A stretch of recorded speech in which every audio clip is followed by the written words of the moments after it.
What are the 5 most important things that make or break a great character design? Or in other words, in games like Smite, Paladins, League of Legends, Dota, Overwatch, or Super Smash Bros. Ultimate, what makes a character great and what makes a character suck? What are the distinguishing factors that tip one character to the suck category or tip them over to the great side? Today in this video, I'm going to examine with all of you what I feel are those 5 important tenets that make a character great in a video game, especially in a competitive one. To begin the video, I'd like to ask you to also think about this question and come up with something to say. It doesn't matter what you say, but at the end of the video, I'd love to hear your thoughts, whatever they are, and that way we can contribute to the conversation and grow this topic because it's very interesting, and I think the more this becomes clear to everybody, the better our experience as gamers becomes overall. The first thing, the first point, and the first make or break quality is the character accessible?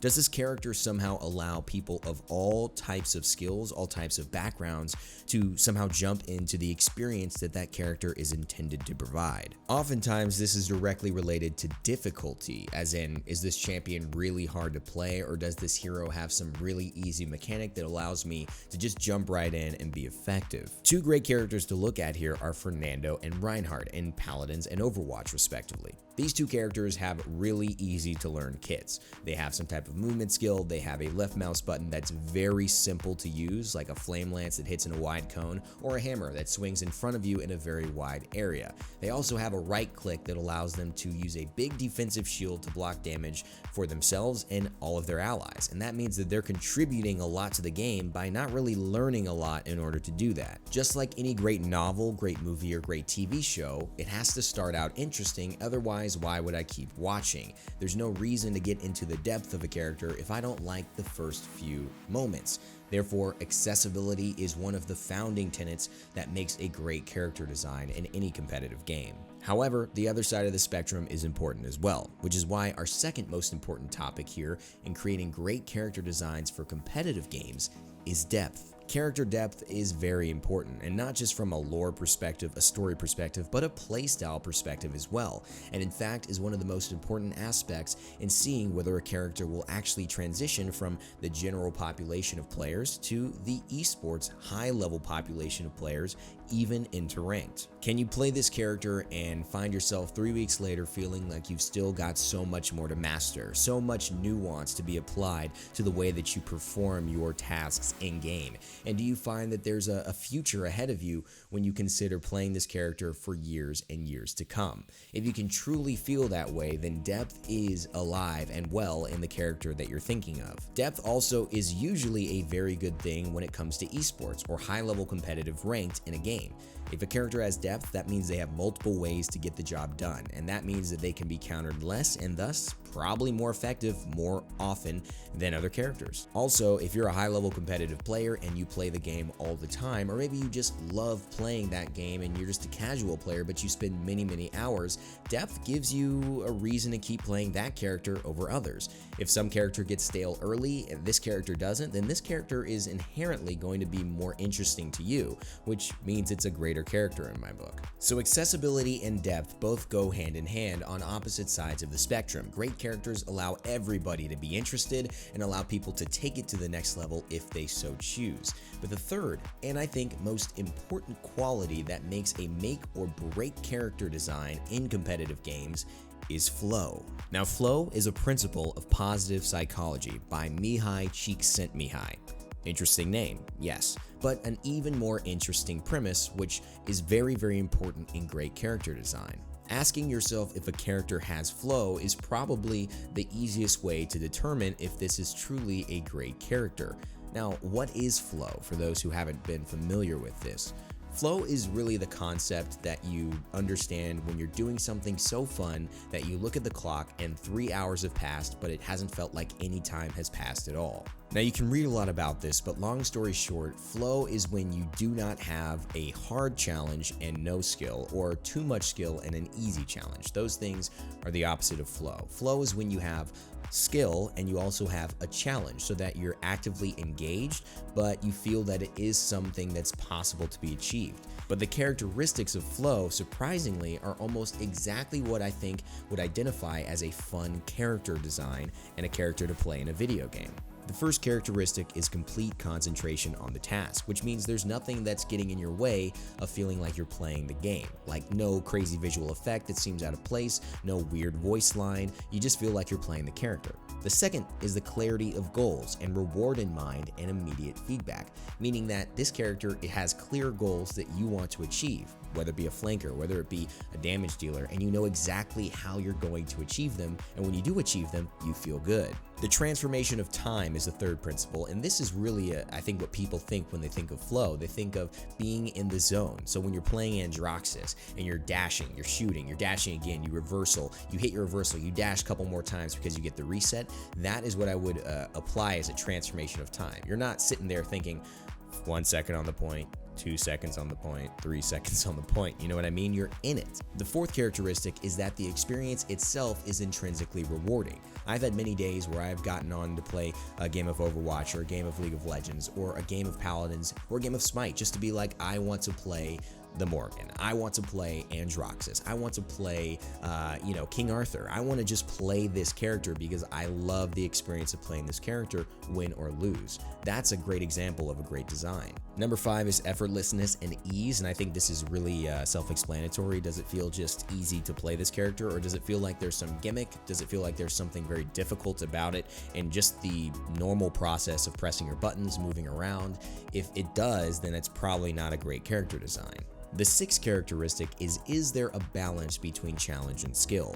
This is really important in competitive games because if you don't feel like you're doing anything challenging, then you don't feel like satisfied when something good happens. And if you do feel like you're doing something, but it's way too easy, then you don't really feel good about that either. And neither do the players playing against you, which is a big important part of whether a character is truly felt as great within that community. Number 7 is action and awareness are merged. Losing self-conscious rumination, meaning you're not thinking about what you're doing, you're just doing it. That's a very important sign when you are playing a character and just in it and not thinking about, oh, how hard this is or how dumb that is or, how easy this is to do all that. That means that you're really in the flow of a great character. The number 8 and last characteristic of flow is that there is a feeling of control over the task.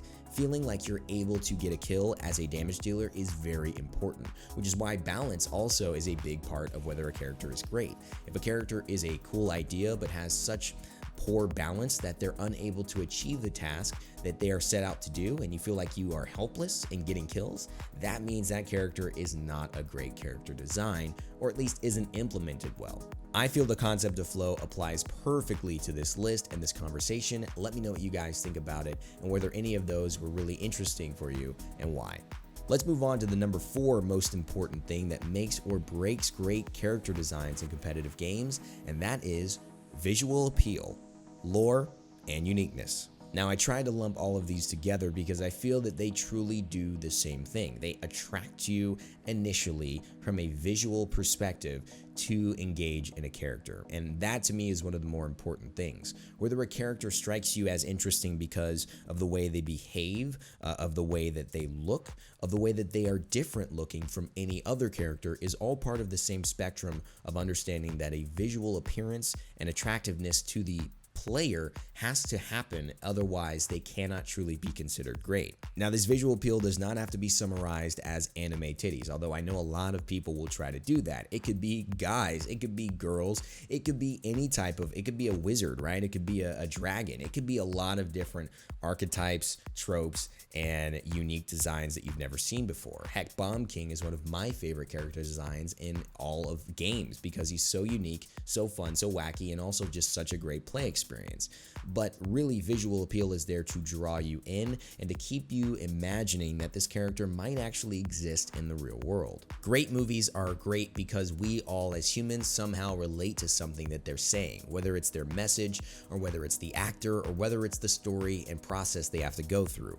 Visual appeal, in my opinion, and lore and uniqueness is how we relate to video game characters. And truly, that is what separates sometimes a truly great character from just an average character. Now, Now, I would actually make voice a very distinct topic here if I had more than 5, but because we're going with 5, I'm going to lump the voice of a character into number 4 with visual appeal, uniqueness, and of course voice and lore. I think that voice is actually one of the more important aspects of number 4 though, because truly when you hear how a character sounds, it kind of comes to life. It kind of brings it all together. You see how they look, you see how they move, you know their story, and then you hear them. If they sound like you would expect, then I think that is a huge part that makes me go, yeah, this character is the real deal. Now, so many roads to travel by, so many things to say, but we are, alas, at our 5th and final point of what makes or breaks great character design. If you all have enjoyed this video, remember to subscribe before that's over.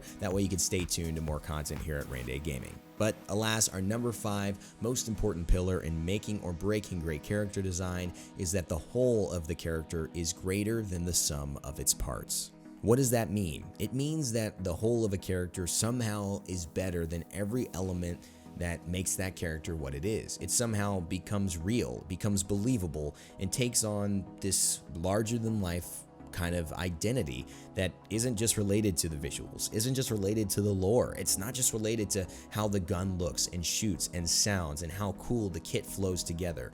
It's all of that. It's this intangibleness that means that when you think of a Genji, you think of Overwatch, and when you play Genji, you lose yourself in the challenge, but the skill required and the satisfaction of doing Genji's moves. And in the same regard, when you're playing Paladins, that you lose yourself in Androxus, that when you play him and you dash into the sky, you accursed arm, and you make your way back down, and you get to the payload, you contest, and you find a triple kill in that process, you feel like you were Androxus in that moment, and you take only that moment afterwards to acknowledge that you are actually a player playing this game and you're not just in the game yourself. I truly believe that when you have those elements come together like any person, they take on this larger than life intangibility, not intangibleness, that just makes them great. And it's the stuff of heroes, you know. Martin Luther King Jr. Day is coming up on Monday, and you think about a guy like that, he's so much bigger than what he did, even though he did these amazing things. He's not the person that ate, that slept,